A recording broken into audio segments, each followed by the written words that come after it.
ছেলে মেয়েদের জন্য এত রাতকে দিন বানাচ্ছি, মাথায় ঘাম পায়ে ফেলতেছি, গরুর মতো খাটতেছি, এগুলো তো সব কিয়ামতের দিন সে আমার জন্য আযাবের কারণ হয়ে দাঁড়াবে। আর কিয়ামত তো দূরের কথা, মৃত্যুর পরের কথা দূরে, এই ছেলে যখন প্রতিষ্ঠিত হবে, এই মেয়ে যখন প্রতিষ্ঠিত হবে, তখনই তো সে আমাদের জন্য কার হয়ে যাবে।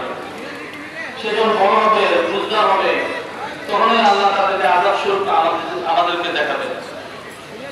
কিয়ামতের দৃশ্য দুনিয়াতে আল্লাহ কায়েম করে দিবে।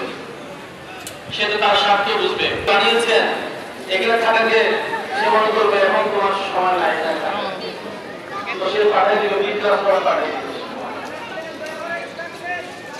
সে ডাক্তার হয়ে মায়ের গা মাঠে ফেলে তাকে ডাক্তার বানাইল। এখন বাবার সেবা প্রয়োজন, মার সেবা প্রয়োজন, এখন তার সেবা নাই। আল্লাহর হুকুম নষ্ট করে এই ছেলেকে রক্ত খরচ করেছ, তো শাস্তি শুরু প্রথমে আল্লাহ তাআলা কিয়ামতের শাস্তি রয়েছে, মৃত্যুকালের পরে শাস্তি তোমরা পাইবেন তারা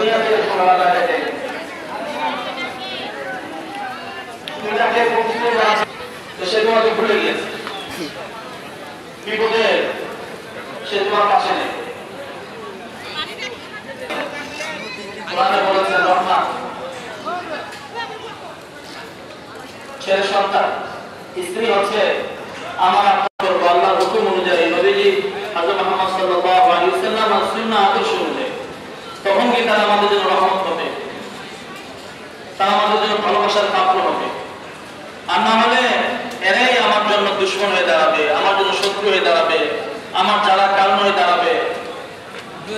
যার কারণে অনেকে আত্মহত্যার রাস্তাটা বেছে নেয়, স্ত্রীর জন্য আত্মহত্যা করে, এত কষ্ট করে এত করে স্ত্রী ঘরে আনলো, এখন যে স্ত্রীর জন্য এত কষ্ট, সেটাই সেই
ও ভাই, মসজিদে